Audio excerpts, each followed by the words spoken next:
Go ahead. Yo, Hey, welcome to another episode of the raw and uncut version of Behind the Tool Belt. Diego Dante, Michael Stearns, what the fuck is going on live what's up? from RoofCon 2022? Yeah. Let's go. Let's fucking go. Gentlemen, thank What's you for up? having me in your presence. What's happening? Dude, it's fucking great to see you. I love this shit. Always, dude, it's always good to see We you. live, eat, breathe, and shit this thing, Diego. What's happening, brother? Where you at now? Tell us about Roofers LLC.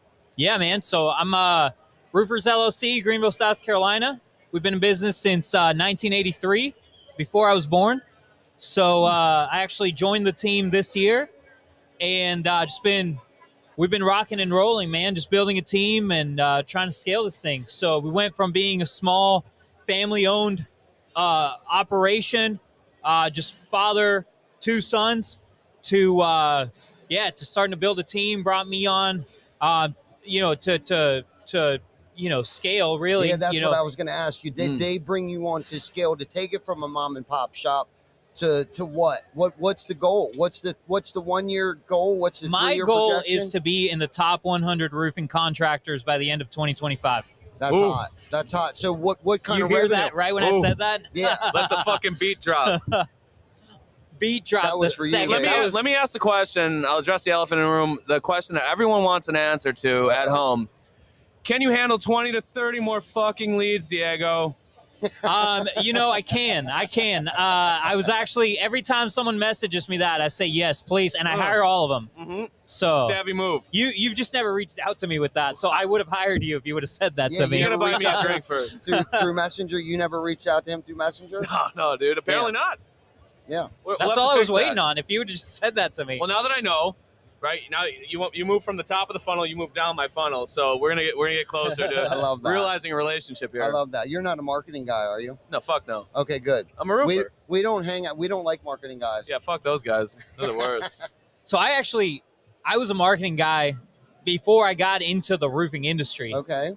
So I actually, I was in marketing for 7 years in telecommunications, and ended up, company got bought out, and they came in from one day to the next, and they're like, "Hey, today's your last day." Cleared all their marketing people across the country. Wow. That day, they just brought in their own marketing department, and so I ended up connecting with Hunter Ballou on Facebook. Okay. Right at like the next day, actually the day I got laid off, I connected with Hunter on Facebook. Someone tagged them on something that I shared, and I ended up meeting with him the very next day, and he pitched me on coming to sell freaking roofs door to door, and kind of rest is history. There you go. There you go. That's awesome. So you were selling roofs, knocking?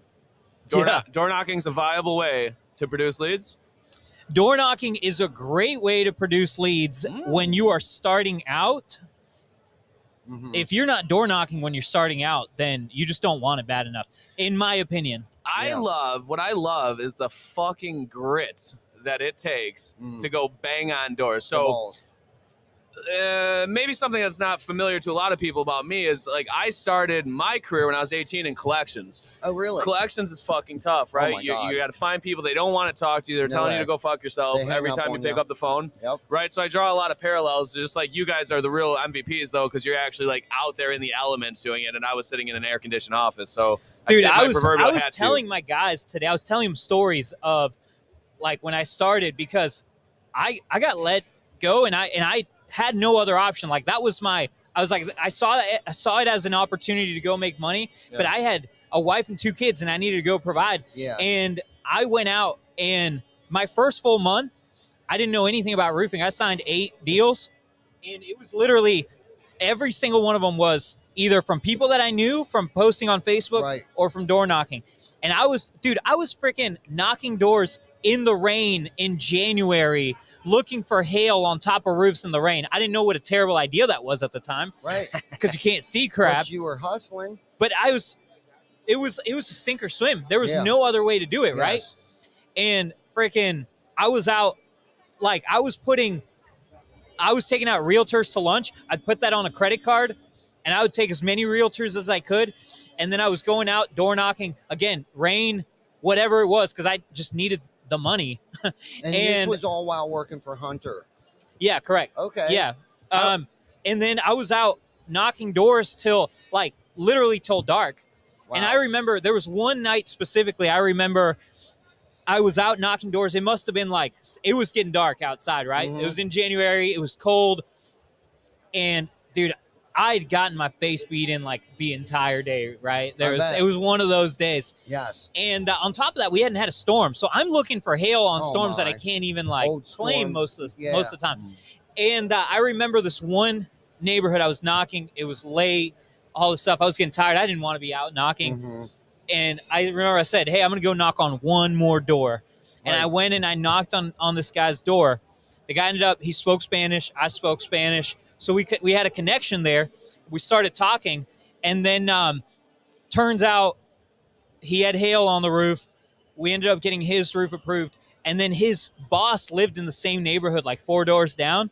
So he connected me with his boss and with his neighbors. And I ended up getting like 4 roofs in that neighborhood from that one last door where like I almost gave up that day. And so it literally is just continuing to go. And to your point, like with door knocking, I'm not a huge door knocker. My guys will tell you, like, I am all about figuring out smarter ways to bring in leads long term. Because I do think that door knocking is not, I might get crucified in the comments, but I don't think that door knocking is a great long-term viable business plan. Exactly. You got to stay versatile. That's what I always say. You got to know retail and you got to know storm. I think if you're just focused on the one, like you said, for the longevity of the company, now you're banking on a storm to come. Well, and like we're driving here, and on the way here, I'm getting phone calls and scheduling calls for my one guy that stayed back. Mm-hmm. And, that's stuff you can't do if you're only door knocking. I got something I want to touch on before it leaves me. You mentioned like the sink or swim. I got a family. I've got to fucking do it, and I'm going to do it. And I figured out a way, and I got that one more, and it led to more opportunities. Ty, you're a seasoned vet. Yes. In the industry. Yes. You're what I would call an OG. Maybe, yes. Not right? Not yet. How do you keep that same tenacity as you start to become successful? How do you do it? You remain humble, and this is the key. There's one word that sums up success. And I don't care if it's success in your family, your professional, a podcast, is consistency. Consistency sums it up. You got to stay consistent. If you want to be successful at anything, I don't care what it is, anything, door knocking, retail, your marriage, a podcast, anything is consistency.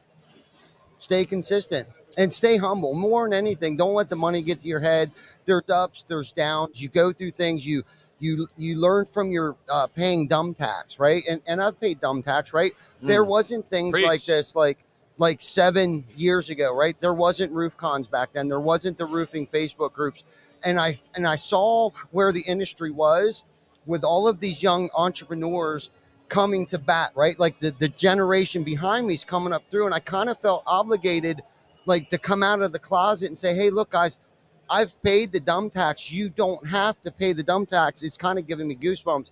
So like over the past year and a half, like 3 years when we started this podcast, I felt like, we could really reach a lot of people by doing this podcast. And it's time for me to stop keeping my mouth shut. Not that I see people doing things bad, but I know I can help improve either the quality of their life or their business in general. Yeah, no, that's a really good point. So like the dumb tax, that learning curve. So if you have resources and things available to you that can help cut down that learning curve so you don't pay the dumb tax or make those mistakes, right? Right. Utilize them. Yes. Look for them. Yes. Often. Right. Early and often, right? Yes. That's fucking good shit, dude. But see, that's the thing. You have to make mistakes, and it's never going to be a good idea until I think it's a good idea. That's how most mentality people think. It's just not a good idea until I think it's a good idea. Even if I've been telling you what to do or how to do it or explaining it to you one way, you're not going to believe it's a good idea until you think it's a good idea. But those people that have come to things like this, I think for the most part, have an open mind enough to come to something like this, like I have, to learn and listen from people like us who've been in the industry for as long as we've been in the industry, to actually learn something, because there's so much to learn at a place like this, especially with somebody like me. And I'd like to be as open as possible as I can possibly be. Like if anyone has a question about whatever. And I like to find out where people are in their business. If they've been in business from 1 to 3 years or 3 to 5, then I know where to start with them because I know where they're at. If they've been in business from 5 to 10 years, I know where they're at. If they're a $1 to $3 million company, I know where they're at. At that point in time, they're a solopreneur, right? They don't have very many people to worry about but themselves, right? By the time you get to 3 to 5 million, then you start to graduate what I consider into an entrepreneur, right? Now you got 2, 3, 4, 5, 6, 7 sales guys, other mouths that you have to feed. Like, and I've been through every single, where I've done everything, whether it was installing the roof, selling the roof, paying the bills, paying the vendors, collecting the money, been there, did that.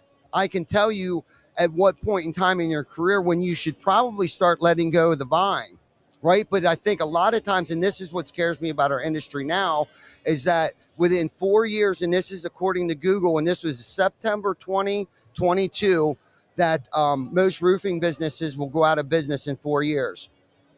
And it's because of there's no one to teach them how to do it, because whether they're in the storm restoration, waiting for money, owe their vendors, owe their subcontractors, right? They don't know how to budget that money or stay versatile, right? To generate money quick and only grow as fast as the cash allows your business to go. And they get in over their heads by financing everything.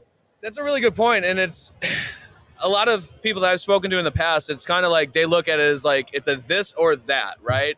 Like I either got to bang on 100 doors a day or I got to spend an ass load of money.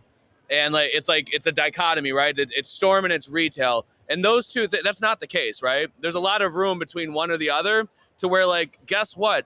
Your guy that is banging on those doors every day, like, he might really like a Google lead, right? Of somebody who's like, hey, can you come sell me something?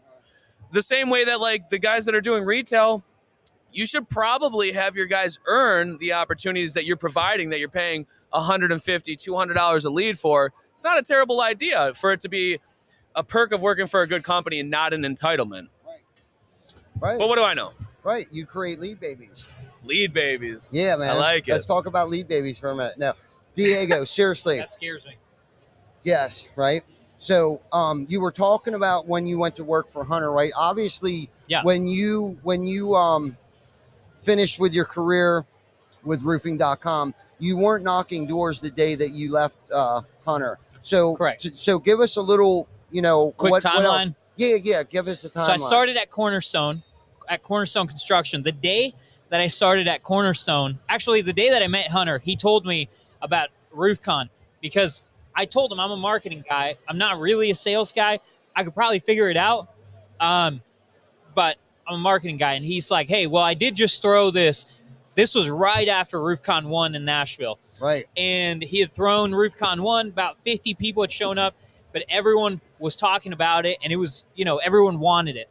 And so we started chatting about it. And he didn't really have a solid game plan for it yet. Mm-hmm. So I said, hey, let me start out, go sell some roofs. And then, let's figure something out. Let's make it happen. So we started talking about it. I started selling some roofs, started doing pretty good. Well, then the pandemic started. Mm-hmm. And if you remember at the beginning of the pandemic, no one knew what was going to happen, right?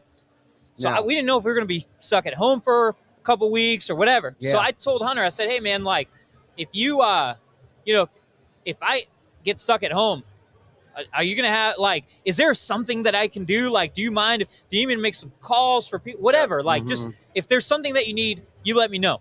He's like, all right, let's figure this RoofCon thing out. So Hunter, myself, John Dye, Walker Thompson, CEO of Cornerstone now, some other people, Brandon Brawley, who works for Cornerstone now, who used to own a roofing company in Arizona. He flew out from Arizona. We all went to Gatlinburg, Tennessee, and we locked ourselves in a cabin for 2 days. And we're like, all right, let's figure this thing out. So we literally mapped out all of what RoofCon was going to be. We went back home and still trying to, and this was before RoofCon in Houston. Mm-hmm. So we came back, and I was still knocking doors. We still hadn't shut down or anything, right? Well, it was starting to look like that was going to happen. And I said, dude, we got to make this thing happen. Hunter said, dude, I can pay you for 2 weeks. We got to make something happen. And And so I literally sat down the first day. I had a Facebook group at the time, had maybe 1,000 people in it. And I made a post on first day. I made a post on Facebook on that group, and I said, "Hey, I've got some RoofCon T-shirts. Who wants one?" It was Chuck Toki, Phil Sanov, Graham Desert, Joseph Hughes. I remember all 4 of them, and I reached out to each one of them, and I said, "Hey, what's your T-shirt size? And also give me your phone number. I want to have a quick phone call with you." I didn't know any of them. I started cold calling them because I was like, "This is the only place to start." Right. I called Phil Sanov, first person I called. I didn't know at the time that he was head of insurance recovery for the largest law firm in the country. Wow. And we started talking, and I said, "Hey, man, we're throwing this conference, RoofCon. We want you there." And he basically said, "How much money do you need?"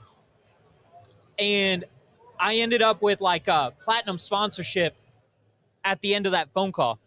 And I was like, "All right, RoofCon's happening." I told him, "Hey, we're doing RoofCon 20." Like, I gave him all the details. We hadn't even, Phil, if you're listening, I'm sorry. I sold him on this. We didn't even have a contract signed for the NRG Center in Houston. So we came back to Hunter, and I was like, "I'm selling sponsorships. Wow. You need to sign that contract." Right. So we signed the contract, got it all sent in. The first initial contract was for 500 people. We ended up having 881 people at RoofCon. We had to upgrade the room because of COVID at the time.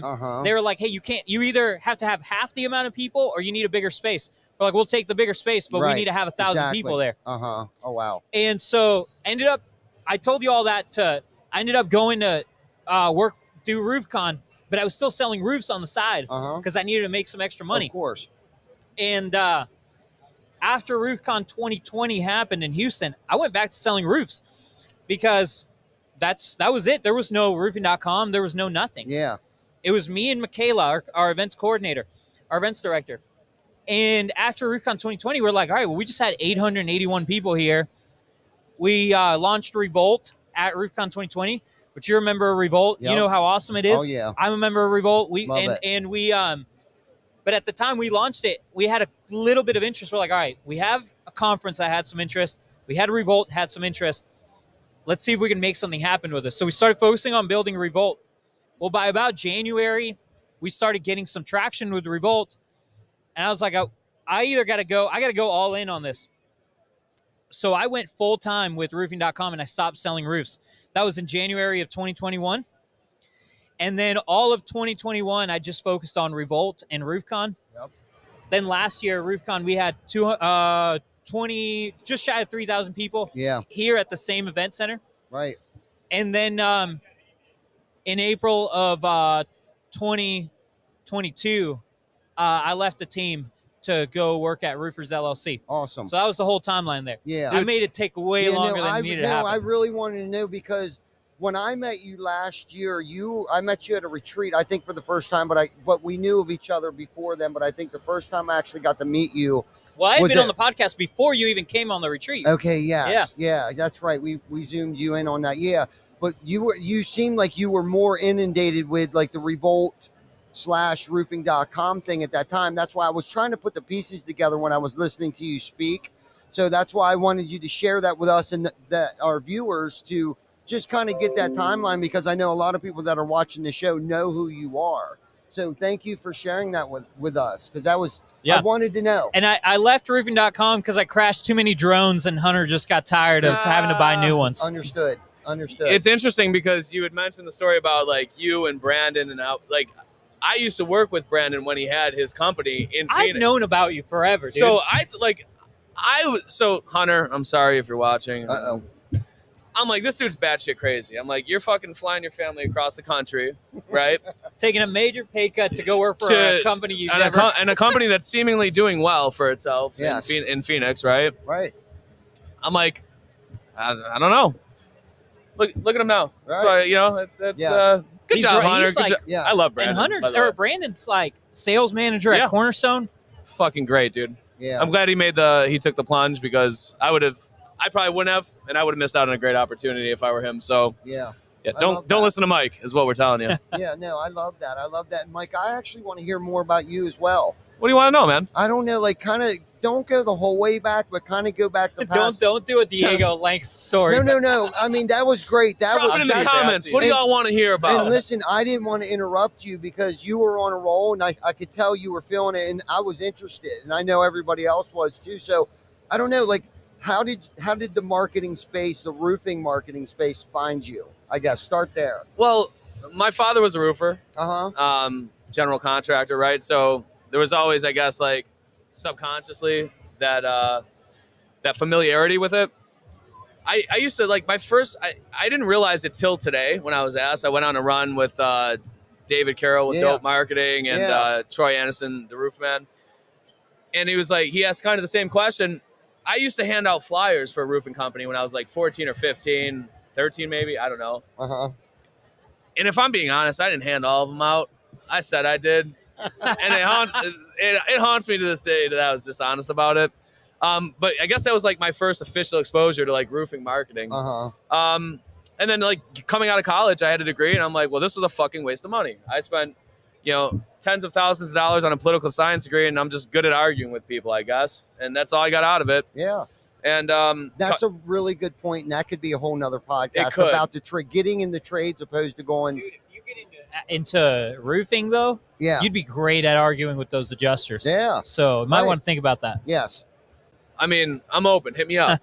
Right. So yeah, it was one of those things where I don't know, dude. Like I didn't want to do collections anymore, and I made a promise to myself that once I graduated from school, I wouldn't do collections again. Uh-huh. Dude, I was flat fucking broke, like 3 months out of school, and I'm like, I want a sales job, but nobody wants to hire me for sales. I don't understand why. Like, if I can convince somebody on a cold call from 5 years ago for a TV they bought and is since gone to pay $5,000 for it, right? I feel like I could sell anything, but they didn't see it that way until a company finally took a shot on me.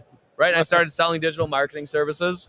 And I started like becoming more entwined with that and trying to help bridge the gaps and where I felt were gaps in fulfillment. Yeah. And getting more and more hands on of it. So I started learning like all of the business. I was like, fuck it. Why not? I mean, it's time. Yeah. And the son was born. Right. Okay. So that's like that's the elevator pitch full circle. Yeah. Are you satisfied with that? That satiate your appetite to know? Not really. All right, what do you? Well, fucking shoot. I kind of feel cross-examine.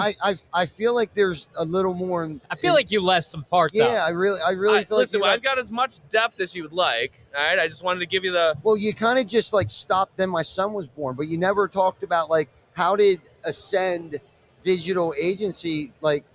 Was that your son you're talking about that was born? Is that your baby? You're like. Ascend my baby? Yeah. Yeah, fuck yeah, Ascend's my baby. So like I knew what I knew what I wanted out of my agency, and like what I wanted as far as what I wanted to deliver was I equated to like the Louis Vuitton experience, right? Mm-hmm. And there's nothing wrong with wanting a Michael Kors bag and going to TJ Maxx. We shop at TJ Maxx all the time. Mm-hmm. I don't buy from Louis Vuitton for a lot of things, right? But like that's what we wanted to deliver to our clients as far as experience and product, right? Okay. So high end, a fucking amazing experience that you're not going to find anywhere else, right? And I knew like in my mind that limited us to a very small percentage of people that we could work with, but that's what I wanted, right? So that's what we set out to do. And is your core focus the roofing industry or any industry? Yeah, we've got I think 35 clients now, 34 are roofers. Okay.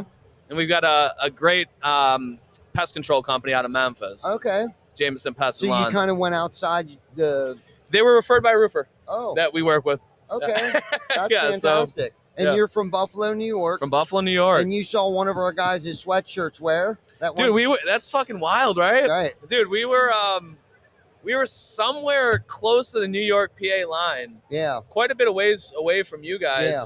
Yeah, and I just pulled into this gas station because we were fucking starving, and sure as shit, don't you know, this guy, I'm like, oh, is that a fucking TC Backer sweatshirt? That's right. That's so I just started chopping up with the dude. He's like, yeah, I used to work for Ty, about a year or so ago. It didn't work out, but I love him to death. I was like, look at this. That's fucking amazing. Yeah, it is. So good for you. Yeah, thank you. Yeah. Yeah, he called me out of the blue one day. I was like, you're never going to fucking believe this, man. I'm in bumfuck somewhere. Yeah. I was at a gas station and saw one of your sweatshirts. I was like, where at?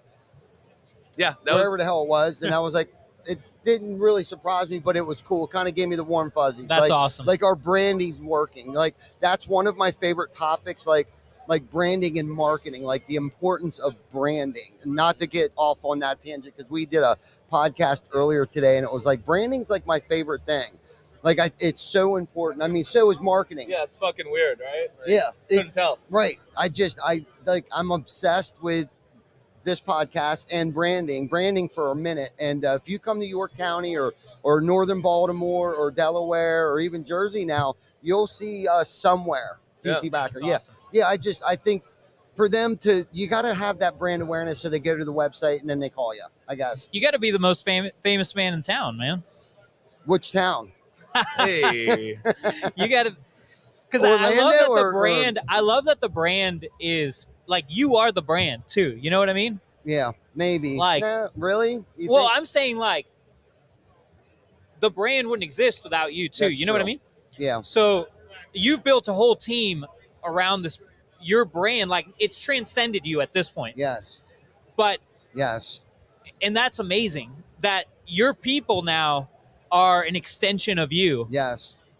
And I just think that's incredible. Like, that's super cool. It is. And, I'll be honest with you. That wasn't my intention. I didn't know what I was. Happy accident? Yeah, I didn't know what the fuck I was doing. Yeah. I had no fucking clue. I just knew that I'm very energetic. I have a lot of motivation, and I wanted to build something. I had worked for someone prior to TC Backer, and I had helped. I don't want to say I built, but I helped them build what I thought was an empire at the time, and things didn't go so well. So I left, and I left with a resentment that fueled my fire to want to build like a dynasty. The old chip on the shoulder? Yeah, the old chip. I mean, be careful on who you piss off. Like, seriously, children, listen to me. Be careful. Thank those who pissed you off. And I'm sincere about that. Yeah. Like, I called this dude up one day and was like, look, I need you to know that I wouldn't be where I'm at today without you. And I wasn't being sarcastic. I was being sincere. You know what I mean? But it all created out of a resentment that just fueled my fire. And then I started to realize like the impact that I had on people's lives and the things that we could do and the customers that we were taking care of and making them feel healthy and safe by putting a brand new roof on their home and stuff. And it was like, 2011, insurance laws changed at that time. It was Obama's second term. So insurance laws changed. So we were kind of forced to alleviate or diminish the 1099 employee, subcontractor employee thing. So we were kind of sort of pushed. We didn't have to, but it just seemed like a lot of work to keep people on as a 1099, because or else they'd have to get their own workers' comp and all that stuff. So we took a big leap of faith and put everybody on the books at that point in time. See, because we are an actual construction company, and nothing against those guys that's like an owner with 5 or 6 salespeople. We have over 72 people that work for us, whether they be roofing, roofers, gutters, window installers. I mean, we do it all in-house, plus over 150 subcontractors on any given week that work for us because we couldn't do all that. But getting back to like where my dream started to come to fruition, it was like, okay, listen, if we put everybody on the books, like if they get injured, they're going to be okay because workers' comp would pick it up. If, God forbid, and still to this day, I haven't had to lay anybody off, they would be able to collect unemployment. I thought because Jana and I were together at the time then too. We've been together fucking forever. And I still love her to death. We just got married. Were you there? I wasn't there. Damn it. But it was great. Anyhow, that's a whole other episode too. But so I thought, man, how cool would it be if we could get health insurance? So that was our next goal, because I got to make sure that my dream is fucking big enough for everybody else's dream to fit in it, right? And I could go on and on and on about that too.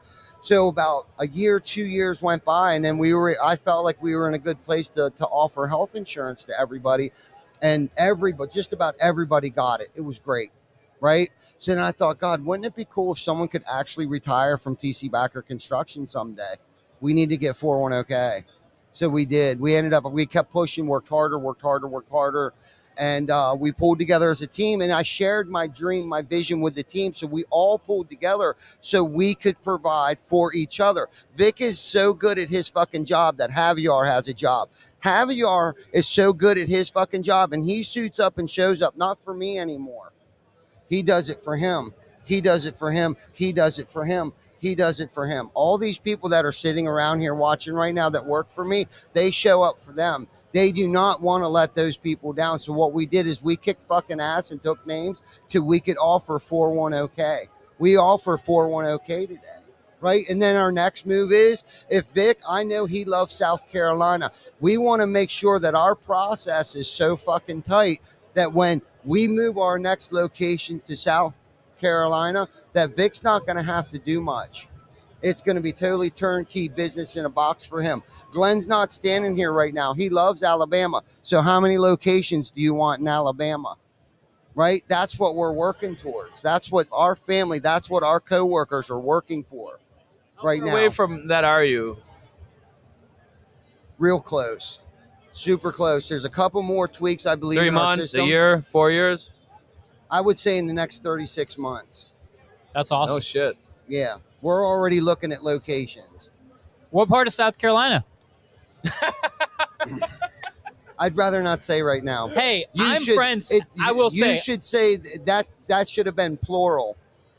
What parts? There you go. Yeah. What parts? That's So awesome. when did you pick the mic up? When it about 3 years ago. Who was your first guest? Who was our first guest was a guy named Shane DeGarry, was actually a co-host of ours. But I would say I think Chris Markey, the guy that makes all of our T-shirts to the T, phenomenal guy, phenomenal, great guy. He did all the swag for Lead Scout back here. No shit. Yeah, he had it shipped out here. For Next him. question is, why the fuck wasn't it me? You know, I didn't know you back then. I really wish it was, though. I can only imagine where we would be today if you were the first If only I had guest. better branding, right? Right, you Yeah, had fuck. seriously, Failed myself and so many others. dude. What did I say to you one time? God, I said a lot. I know, but I said something that was almost offensive, but I was being sarcastic about something. I believe Oh. it was you. Well, Ty, I'm I'm hard to offend. I'm I sorry. want to compliment you because you go all in on anything that you do, and I think that's there's one, it's admirable because, you know, as someone who's, you know, relatively new to the industry, I'm going into year 3 of the roofing industry. It's inspiring for me to see what people like you have done by going all in, right? Yes. But I appreciate that everything you do, you go all in. Or from my perspective, that's what it looks like. Like I see you start a roofing company, you go all in. Y'all are freaking crushing it. You say, hey, I want to start a podcast, and it's not just, hey, I want to start a podcast. It's you have the biggest freaking podcast in the room. Hey, listen. And like Okay. in a relatively short period of time, Yes. you've got a crazy following. You've had all these people in the industry on there. Like Yes. everyone knows you from this podcast now, where literally it's like you're going all in. And I feel like that is my big takeaway from spending any sort of time with you is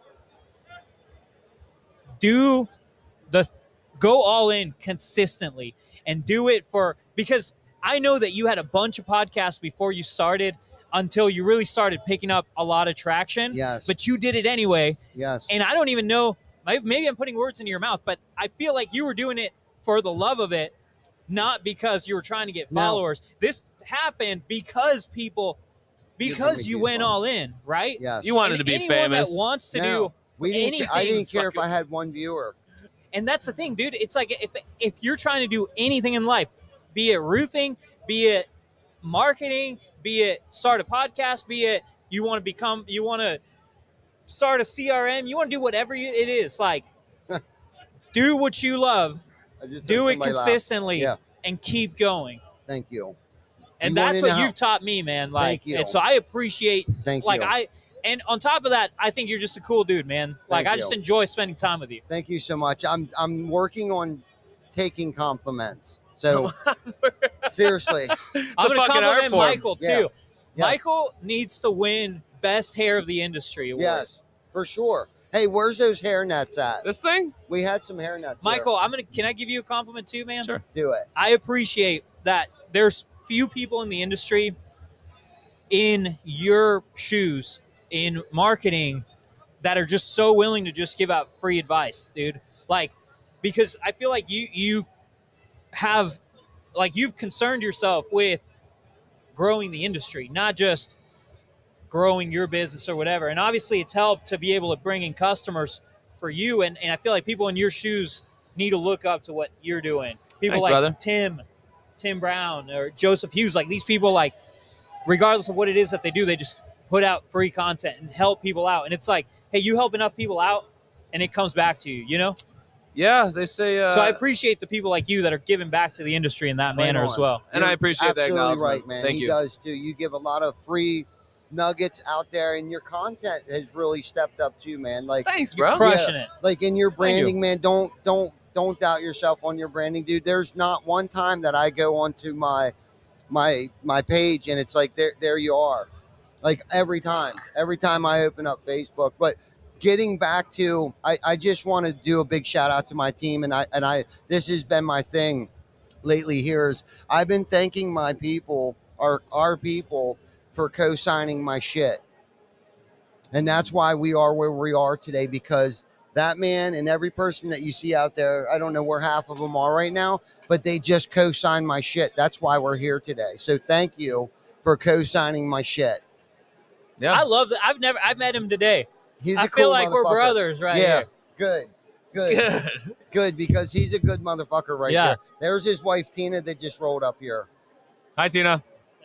Yep, old Tina. But yes, I just want to give a shout out to the team, because you know as well as I do, it doesn't matter how long you've been in the industry. It's about who you surround yourself around.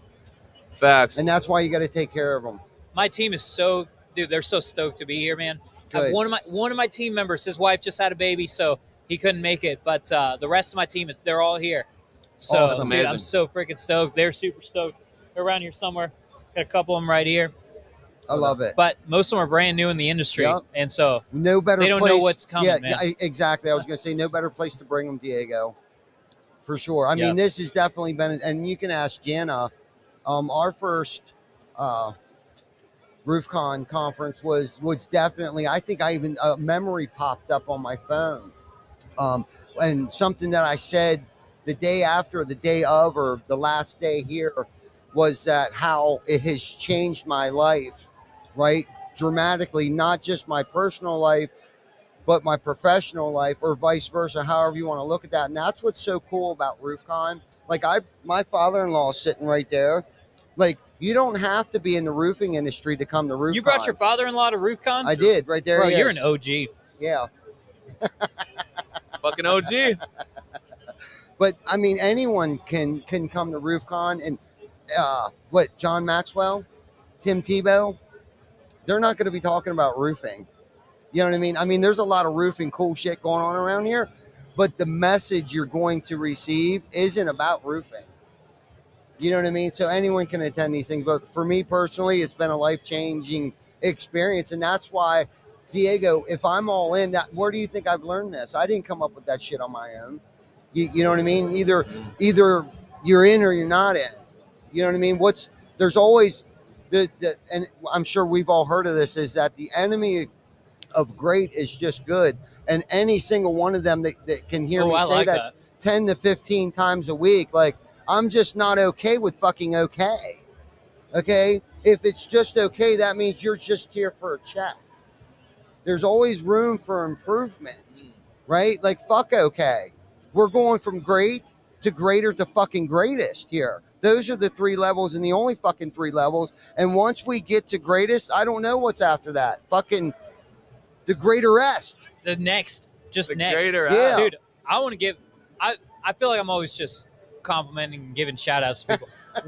William, videographer. Yes. Beast. Amazing. Yes. Not only is he great at his craft, but he is the type of person that, like, he's got his hat that he wears every time I see him. It just says "done next." That I think he got that quote from Tim Grover on Relentless. Yes. And he literally is just like, doesn't matter how good the last video was. It's all about how the next video is going to be. Exactly. That dude is. I've never met someone who's got the work ethic that dude has. Yeah, man. Can Beast. we talk about when life serves you up a shit sandwich that you got to eat? Things don't always go the way you want them to, right? Like the fucking lemons and lemonade thing. Yes, yes. And it's fine. Just know it's going to be fine, right? Yes. I think it's important.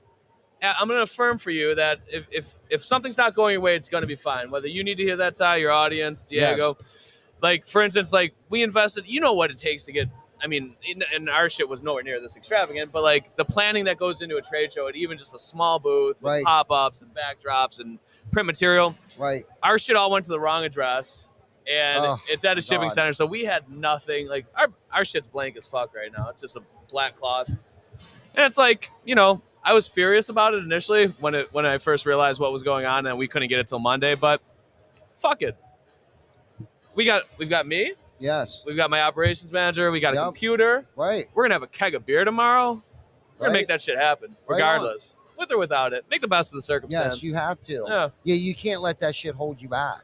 Yeah. You know what I mean? And obviously, there's always opportunity in everything, and that's the thing that we always try to talk about too. No matter what, there's always an opportunity. There's something that you're going to learn from that. Maybe not ship your shit next time. I don't know what that lesson's going to be in that. Yeah. Oh, there's a lot of lessons. Yeah, exactly. And if you look at it that way, or you could just leave. You could have left, but you're still here with a goddamn smile on your face. Yeah. That's the difference between good or fucking great. So you're amongst the 1% Trying to be. I saw, I think Ed Milet just posted on Instagram. He said there's a 5 for 5 rule. He said if it's not going to matter 5 years down the road, it's not worth spending more than 5 minutes thinking about it. Seriously, Like that that's shit. a really good point right there, man. That's fucking awesome. That's a really good I point. love that, Yeah. And that's probably all perspective, because I could have said this ain't going to mean shit in 5 years from now. Why spend 5 minutes on it? I guess if I'm passionate enough about it, I will spend 5 It don't minutes. matter to you. Right. Right. Right. But that's a good analogy, though. I really like that, because probably towards the mundane bullshit that happens throughout the course of the day, if I think that to myself, like, should I waste 5 minutes of my life or my time or my thinking on this because it's not going to matter 5 years from now? You could definitely implement that into your daily living for sure. Listen, I love this setup, but I got to ask you a question. Yeah. All right, selfishly. Yeah. So I dropped some shit, right? Yes. Right? I dropped Yes. some shit. I know where we're going with Like, how this. the fuck do I mic drop and walk off? You got I to just unscrew the. That doesn't do it. That's like getting an argument with your wife and like you leave with the baby and you forget the fucking. You can drop you your forget phone. the baby bag and you got to go back in. It's not the same. Drop something else. Yeah, drop your phone. Just Gronk smash my phone. No, just drop it lightly. Spare microphone. I don't, not sure. Now this is hypothetical, of course. Like if.